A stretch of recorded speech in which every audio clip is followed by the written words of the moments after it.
जय हिंद साथियों। स्वागत है आपका आपके अपने यूट्यूब चैनल विजन क्लासेस पर। साथियों, क्लास 10th की मैथ चल रही है और हम उसमें पढ़ रहे हैं प्रश्नावली 3.2। प्रश्नावली 3.2 में क्वेश्चन नंबर 1 और 2 को अपन ने अपनी पिछली क्लास के अंदर अच्छे से डिस्कशन किया है, जिसमें अपन ने साथियों प्रतिस्थापन विधि को बहुत ही शानदार वे के अंदर समझने का प्रयास किया था। साथियों, उसी क्लास को आज आगे बढ़ाते हैं और इस प्रश्नावली का जो क्वेश्चन नंबर 3 है उसका फर्स्ट क्वेश्चन आज अपन करते हैं। क्वेश्चन क्या है यह आपको स्क्रीन पर अच्छे से दिख गया होगा। क्वेश्चन को देखिए साथियों, इसमें क्या बोला गया है, यह एक लैंग्वेज दे रखी है। यानी क्वेश्चन नंबर 3 के अंदर अपन जो कम से कम इसमें 6 क्वेश्चन करेंगे वो सारे लैंग्वेज वाले क्वेश्चन है। यानी यहाँ पर आपको सबसे पहले लैंग्वेज को पढ़ करके उसकी समीकरणें बनानी है और समीकरणों को प्रतिस्थापन विधि से सोल्व करना है, यानी एक्स और वाई का मान ज्ञात करना है। तो साथियों, आप थोड़ा फोकस बनाए रखना। मैं आपको समीकरणें बनाना बहुत ही आसान तरीके से सिखा दूंगा। किसको एक्स मानना है, किसको वाई मानना है, कब कब एक्स मानना है, कब वाई मानना है, सारी चीज़ें आपको ऑटोमेटिक समझ में आने लग जाएगी जब अपन 1 2 3 सवाल कर चुके होंगे। तो पहला सवाल अपन इसका लेते हैं और पहला सवाल क्या है साथियों, बोला गया आपको कि यहाँ पर दो संख्याओं का अंतर, क्या बोला गया है कि यहाँ दो संख्याओं का अंतर वो बोला गया है 26 है। कितना है साथियों? 26 है। यानी यहाँ दो संख्याएं हैं जिनका अंतर 26 है और बोला गया है कि जो पहली संख्या है वो दूसरी संख्या की कितनी गुनी है साथियों? 3 गुनी है। कितनी गुनी है? 3 गुनी है। बस इसी चीज को हमको समझना है कि अब अपने मन में एक ख्याल आएगा कि यहाँ ना तो हमें पहली संख्या पता है ना हमें दूसरी संख्या पता है, तो मुझे यहाँ पर इन संख्याओं को मानना पड़ेगा। क्या करना पड़ेगा? मानना पड़ेगा कि पहली संख्या क्या है, दूसरी संख्या क्या है। तो ये मान लेता हूं कि माना पहली संख्या x है। मैंने क्या कर लिया साथियों, यहाँ पर मान लिया कि माना पहली संख्या x है। माना पहली संख्या x है। पहली संख्या वो मैंने मान ली साथियों x है। कितनी है? x है। तथा दूसरी संख्या को मैंने मान लिया, दूसरी संख्या को मैंने मान लिया साथियों, वो मैंने मान लिया y। पहली संख्या x है, दूसरी संख्या y है। अब सिंपल सा कॉन्सेप्ट लेंगे अपन प्रश्नानुसार, अकॉर्डिंग टू क्वेश्चन बोलो या फिर बात करते हैं अपन प्रश्नानुसार। किसके अनुसार? प्रश्नानुसार। दोनों संख्याओं का अंतर कितना दे रखा है? 26 दे रखा है। तो यहाँ पर मैंने कर दिया कि x माइनस वाई, इनका अंतर लिया तो मुझे मिला 26। दिस इज समीकरण नंबर 1। यहाँ तक कोई दिक्कत नहीं। पहली संख्या x, दूसरी y, दोनों का अंतर 26 है तो मैंने घटा करके कितना लिख दिया? 26 लिख दिया। अब यहाँ मैं x में से y घटा के 26 लिख रहा हूँ, इसका मतलब मेरे हिसाब से x बड़ा है। भाई बड़ा में से छोटा घटाएंगे तभी प्लस में आंसर आएगा। तो अगर x बड़ा है तो यहाँ पर बोला गया कि जो पहली संख्या है वो दूसरी की 3 गुनी है। तो इसका मतलब, मेरी बात सुनना, इस लाइन को सुनो आप, कि पहली संख्या मान लेते हैं यह है पहली संख्या, ये इस दूसरी संख्या की 3 गुनी है। यानी इसका जब मैं 3 गुना करूंगा तब ये इसके बराबर होगी। इस बात को समझे कि ये जो संख्या है वो इसकी कितनी गुनी है? इसकी 3 गुनी है। या मैं बोलूं कि मेरी जो उम्र है वो आपकी उम्र की 3 गुनी है। आपकी उम्र की 3, जैसे आपकी उम्र माना कि कितनी हुई? 15 हुई, तो मेरी कितनी होगी? 15 का 3 गुना करो, कितनी होगी? 45 होगी। ठीक है ना? तो आपकी 3 गुनी। तो इस लाइन को आप समझ चुके होंगे कि 3 गुनी का मतलब क्या हुआ। तो यहाँ पर दूसरा अपने लिखना, ये तो हो जाएगी अपने पास फर्स्ट स्थिति। कौन सी हो जाएगी? फर्स्ट स्थिति। अब बात करते हैं सेकंड स्थिति। कौन सी है? सेकंड स्थिति। सेकंड स्थिति में आपको क्या बोला गया है कि जो x है वो y का 3 गुना है। कितना गुना है साथियों? 3 गुना है। ये आ जाएगी आपके पास समीकरण नंबर 2। ठीक है? तो यहाँ पर अपन डायरेक्ट प्रतिस्थापन करेंगे, क्योंकि हमें यहाँ पर x का मान निकालने की आवश्यकता नहीं। डायरेक्ट अपने को x का मान दे रखा है, तो डायरेक्ट मैं इस x के मान को क्या कर दूंगा? तो समीकरण 1 के अंदर पुट कर दूंगा। तो अब यहाँ देखना, x का मान समीकरण 1 में रखने पर, x का मान समीकरण 1 में रखने पर जैसे मैं मान लिखूंगा तो यहाँ देखना, इस x की जगह मैं क्या लिखूंगा साथियों? 3y लिखूंगा। तो ये हो जाएगा आपके पास 3y माइनस वाई बराबर 26। 3y में से y जाएगा तो क्या बचेगा? 2y बराबर 26। तो फाइनली आपको y बराबर मिल जाएगा 26/2 बराबर 13। यानी साथियों y का मान आपके पास कितना आ गया है? 13। अब मुझे पता है y का मान जैसे मैं समीकरण 2 में लिखूंगा यहाँ पर, तो मुझे किसका मान मिलेगा? x का। तो y का मान समीकरण 2 में रखने पर y का मान समीकरण 2 में रखने पर, समीकरण 2 में रखने पर, समीकरण 2 में रखने पर, तो इसमें लिख दो सा। तो यह आ जाएगा आपके x बराबर, सुनना ध्यान से, यह देगा 3 इंटू वाई की जगह में क्या लिख दूंगा 13, तो इस y की जगह मैंने लिख दिया 13, तो 13 ये कितना हो जाएगा 39, तो x बराबर आ जाएगा आपके पास 39। ठीक है, तो एक मान आपके पास ये आ गया और एक मान आपके पास ये आ गया, तो आपका फाइनल आंसर क्या आया है, तो आप लिखोगे अतः अतः पहली संख्या, अतः पहली संख्या वो आपने मानी थी x और वो आई है 39, तथा दूसरी संख्या, तथा दूसरी संख्या वो आपने मानी थी y और वो कितनी है ये साथियों, दूसरी संख्या आपके पास आई है 13, कितनी आई है, आ गई है 13। तो इस प्रकार अपन ने क्वेश्चन नंबर 1 था उसको अपन ने क्या कर दिया है, हल कर दिया है और पहली और दूसरी संख्या दोनों आपस के निकाल दी है, निकाल के रख दिए। तो साथियों इसको ऐसा कैसा नोट कर ले, ठीक है।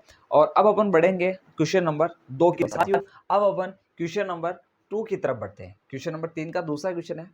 साथियों ये क्वेश्चन क्या है आपको स्क्रीन पर अच्छे से दिख गया होगा, इसको अच्छे से रीड करते हैं। यहाँ बोला गया है कि यहाँ पर दो संपूरक कोण है। तो सबसे पहले आपके दिमाग में आएगा कि सर ये संपूरक क्या होता है। तो सिंपल सी बात है साथियों कि यदि दो कोणों का योग 180 डिग्री हो तो उन दोनों कोणों को अपन संपूरक कोण कहते हैं। क्या कहते हैं, संपूरक कोण कहते हैं। और एक शब्द होता है साथियों पूरक कोण। पूरक कोण का मतलब होता है कि यदि दो कोणों का योग कितना हो साथियों 90 डिग्री हो। जैसे सुनना कि अगर आपके x प्लस वाई बराबर 180 है तो ये दोनों कैसे कोण हुए साथियों, तो ये दोनों समपूरक कोण हुए। कैसे हुए, समपूरक। अगर आपके दो कोण x और y डिग्री दोनों का योग 90 डिग्री है तो ये दोनों कैसे कोण होंगे साथियों, पूरक कोण होंगे। कैसे कोण होंगे, पूरक कोण। इस चीज को भी आप अच्छे से नोट कर लेना कि दो कोणों का योग यदि 180 डिग्री है तो वो समपूरक कोण होते हैं और 90 डिग्री है तो वो पूरक कोण होते हैं। ठीक है साथियों, तो यहाँ बोला गया है कि दो समपूरक कोण जिसमें बड़ा कोण छोटे कोण से 18 डिग्री अधिक है। साथियों क्वेश्चन को अच्छे से देखें कि यह बोला गया है कि दो संपूरक कोणों में बड़ा कोण छोटे कोण से 18 डिग्री ज्यादा है। तो सबसे पहली बात तो मेरे को दोनों कोण पता नहीं है ना साथियों, ना तो मुझे पहला कोण पता है ना मुझे दूसरा कोण पता है, ना तो मुझे बड़ा कोण पता है ना मुझे छोटा कोण पता है। तो जो चीज पता नहीं होती उसे क्या करते हैं साथियों, मान लेते हैं। क्या कर लेते हैं, मान लेते हैं। यानी अपने पास नहीं है तो उसको अपन क्या करेंगे, मान लेंगे। बस इसी चीज को समझना है सवाल के अंदर कि क्या मानना है। तो यहाँ पर ना बड़ा कोण पता ना छोटा कोण पता, और इनके बिना सवाल आगे बढ़ेगा नहीं। तो मुझे इन दोनों को क्या करना पड़ेगा, मानना पड़ेगा। तो यहाँ पर देखना क्या करते साथियों कि माना माना बड़ा कोण, माना बड़ा कोण x डिग्री है, कितना है x डिग्री है, तथा छोटा कोण, तथा जो छोटा कोण है, छोटा कोण वो मैंने मान लिया y डिग्री। कितना मान लिया साथियों, y डिग्री। इसको मैं ऐसे क्लियर कर लेता हूं, इसकी अब रिक्वायरमेंट नहीं है। अब यहाँ पर देखिए प्रश्नानुसार, किसके अनुसार, प्रश्नानुसार। प्रश्न में क्या बोला गया साथियों उसको थोड़ा ध्यान से देखना। प्रश्नानुसार प्रश्न में ये बोला गया है कि ये दोनों कोण कैसे संपूरक है। तो सबसे पहली बात मेरे दिमाग में आएगी कि मुझे इन दोनों का योग कितना लिखना है, 180। तो फर्स्ट स्थिति देखना, फर्स्ट स्थिति, तो फर्स्ट स्थिति आपके ये आएगी x प्लस वाई बराबर 180 डिग्री, और ये है आपके पास समीकरण नंबर 1। क्यों, क्योंकि दोनों कोण संपूरक है। संपूरक का मतलब इनकी जोड़ 180 आएगी। फिर इसमें ये बोला गया है साथियों सेकंड स्थिति की मैं बात करता हूँ। सेकंड स्थिति, सेकंड स्थिति में ये बोला गया है कि जो बड़ा वाला कोण है आपका x, यानी जो बड़ा वाला कोण है x, वो छोटा वाला कोण यानी y उससे कितना ज्यादा है, 18 ज्यादा। तो जितना ज्यादा है उतना उसमें क्या कर दूंगा, जोड़ दूंगा। मैंने बोला कि मेरी उम्र आपकी उम्र से 5 साल ज्यादा है, तो आप आपकी उम्र में 5 जोड़ोगे तो मेरी उम्र आएगी। वही काम यहाँ करना है कि x है वो y से 18 ज्यादा है, तो मैंने वो काम कर दिया, तो ये आ गया। तो यहाँ पर अपने पास साथियों समीकरण नंबर कौन सी आ गई है, 2 आ गई है। इसको समीकरण 2 देने से पहले इस y को इधर भेज दो, तो यह आ जाएगा x माइनस वाई बराबर 18। कितना आ जाएगा, या फिर इतना क्यों करे, x माइनस वाई निकालने की आवश्यकता क्यों है, क्योंकि हमें तो x का मान चाहिए ना, प्रतिस्थापन करना। प्रतिस्थापन करने के लिए x निकालना पड़ेगा, तो उससे बढ़िया अपने पास निकाला हुआ है, तो डायरेक्ट समीकरण के अंदर रख देंगे, प्रतिस्थापित कर देंगे। तो इसको दे दो समीकरण नंबर 2। तो समीकरण 2 से x का मान समीकरण 1 में रखने पर, है ना, तो x का मान समीकरण 1 में रखने पर, ठीक है ना, या मान क्यों रख रहे हैं, क्योंकि मुझे उसको प्रतिस्थापित करना, उसी को तो कहते हैं प्रतिस्थापन विधि। तो ये x का मान मैं यहाँ लिखूंगा, तो यहाँ आ जाएगा आपके पास साथियों, ये आ जाएगा y प्लस 18, यहाँ ये मैंने लिख दिया, और आपका y एक्स्ट्रा वो चल ही रहा है, बराबर 180 आ जाएगा। y और y कितना होता है, तो आप बोलोगे सर 2y, ये हो गया 180 माइनस 18, तो ये आ जाएगा आपके पास साथियों 2y। यहाँ तक आपको क्लियर दिख रहा होगा, ठीक है। और 180 में से 18 घटा दो तो कितना आ जाएगा साथियों आपके पास, तो ये आ जाएगा 62, कितना आ जाएगा 162 आ जाएगा, ये आ जाएगा आपके पास 162 आ जाएगा, ठीक है। और अब मुझे तो y चाहिए, तो y चाहिए तो आप क्या करते हो, इस 162 के बटा में 2 को भेज दो, तो 2 से इसको काटोगे तो ये आ जाएगा आपके पास 81 आ जाएगा, कितना आ जाएगा 81 आ जाएगा। तो y आपके पास साथियों आ गया है 81 डिग्री, कितना आ गया है, y का मान कितना आ गया 81 डिग्री। अब y का मान पता चल गया है, तो y का मान समीकरण 2 में लिख दो, ठीक है ना भाई। यहाँ से आपके पास ये स्क्रीन के अंदर आ रहा है, हाँ यहाँ तक आ रहा है, तो यहाँ से आपको पता चल गया कि y बराबर आ गया आपके पास 81 डिग्री, कितना आ गया साथियों 81 डिग्री। तो यहाँ मैं क्या करूँगा कि y का मान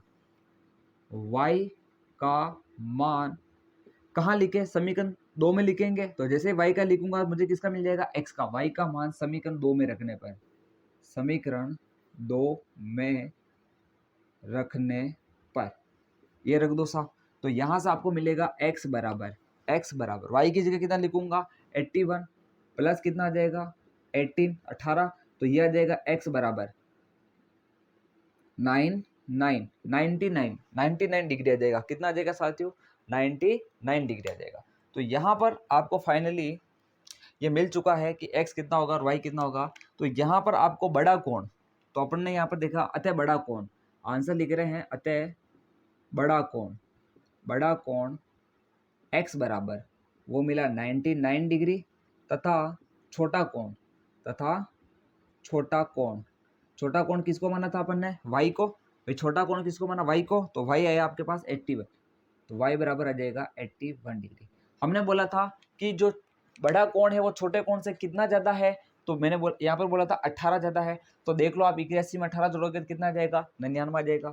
इसके अलावा इन दोनों कोणों का योग कितना था 180 था, x और y का योग 180 था, तो जोड़ लो आप 99 में 81 जोड़ोगे तो 99 में 1 जोड़ दो कितना होगा 100, और बाकी 80 जोड़ो तो 180, यानी अपना आंसर क्या आ रहा है, सही आ रहा है। तो इस प्रकार अपन ने क्वेश्चन नंबर 2 को पहले समीकरण में डाला, समीकरण के बाद प्रतिस्थापन विधि से उसको क्या कर दिया साथियों, एकदम क्रिस्टल क्लियर उसको सोल्व कर दिया है और अपन ने हल निकाल दिया है।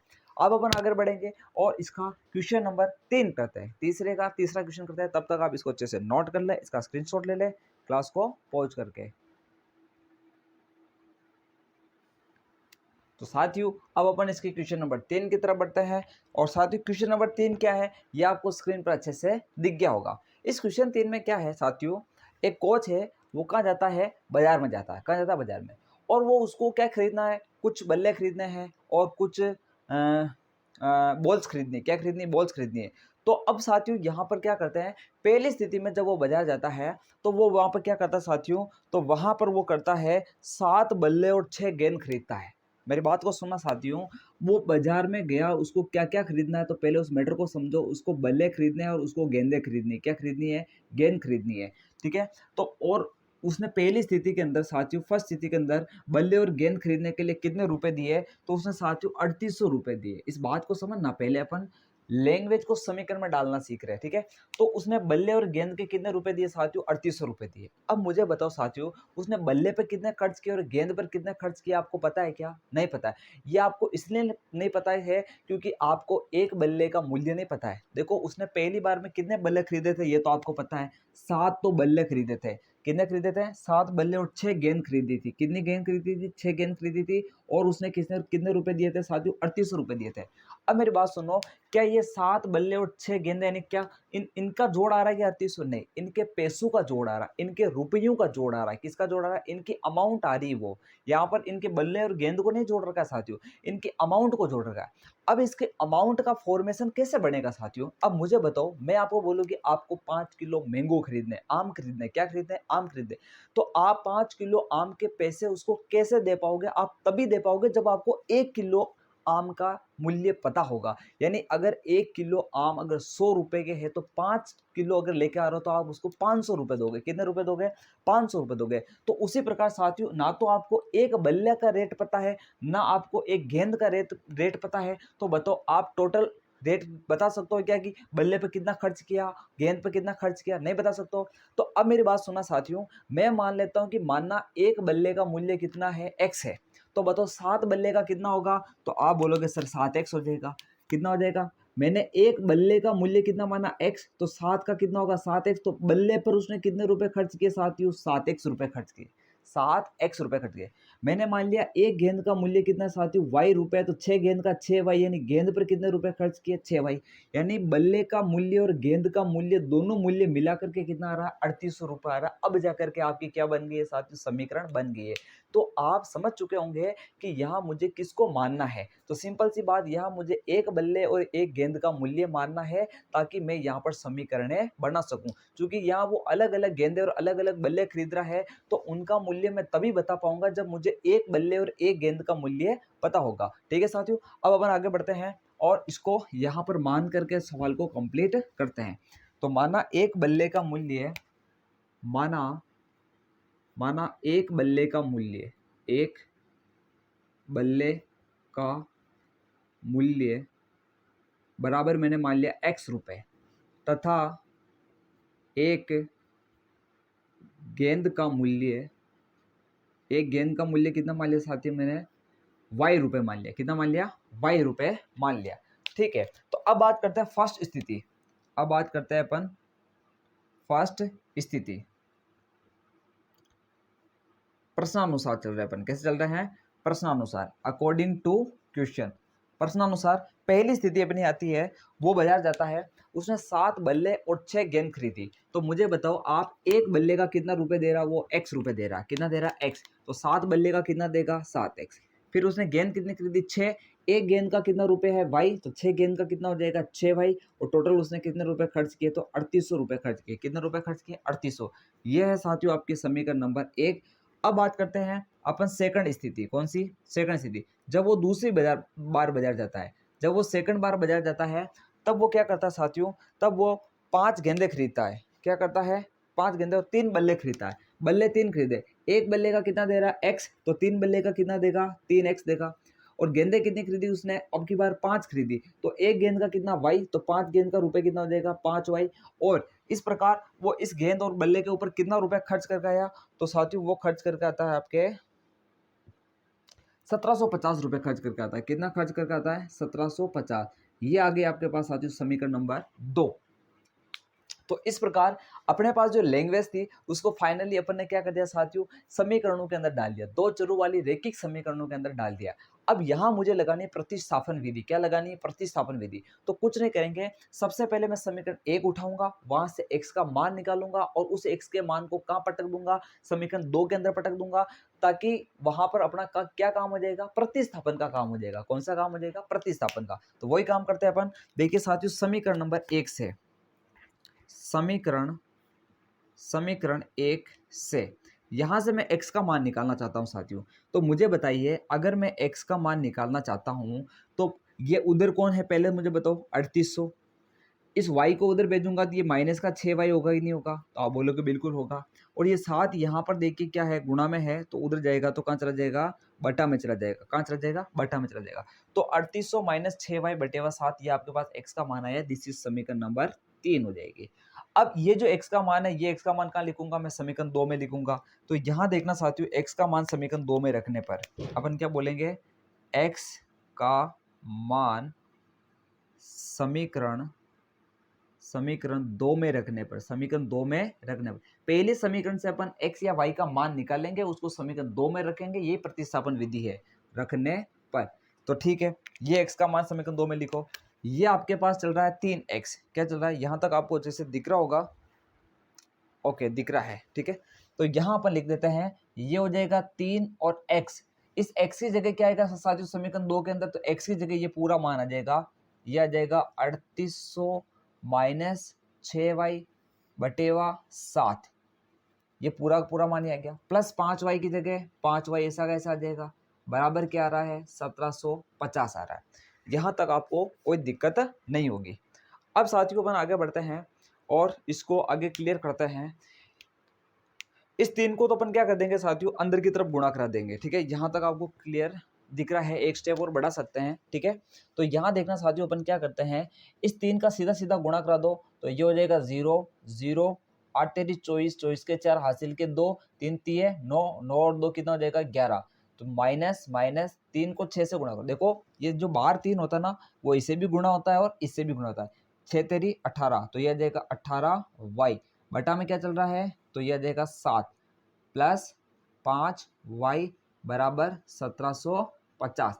यहाँ तक आपको किसी प्रकार की कोई समस्या नहीं होनी चाहिए, ठीक है। अब अपन आगे बढ़ते हैं साथियों।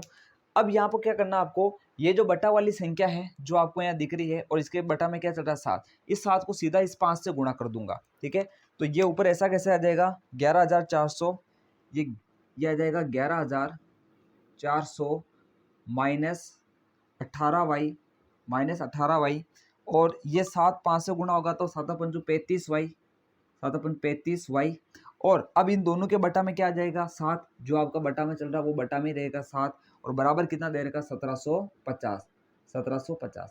अब इस 7 को उधर भेज दो आप, 7 को उधर भेज दो तो ये आ जाएगा 11,400।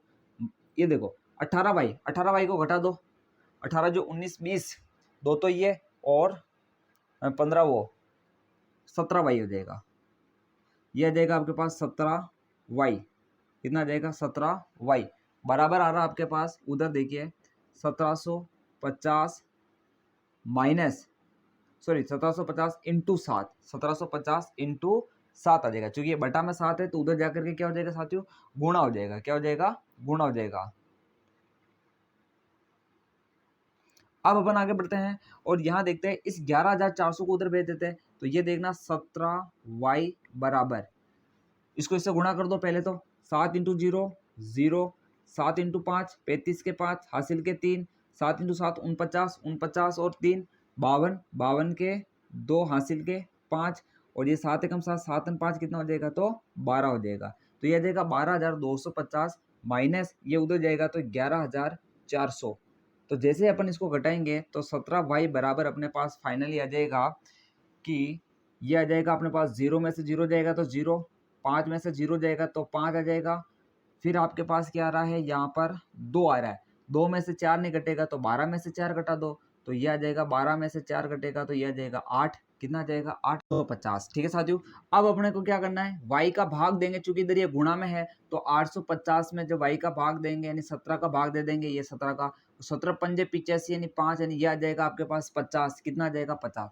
तो y का मान साथियों अपने पास कितना आ गया है 50 आ गया। अब मैं y का मान कहाँ लिखूं, तो y का मान आपको समीकरण 3 के अंदर लिखना है। कहाँ लिखना है साथियों, समीकरण 3 के अंदर लिखना। तो यहाँ देखना अपन इसको आगे बढ़ाते हैं, आपको कैसे उतारना आपको पता चल गया ना। तो अपना ये इस तरह से चल रहा था, फिर अपना ये आया और अपन ऐसा कर लो कि ये अपना फर्स्ट हो जाएगा, ये अपना सारा का सारा क्या हो जाएगा फर्स्ट, ये अपना सेकंड काम हो जाएगा, ठीक है। ये कौन सा काम है, सेकंड।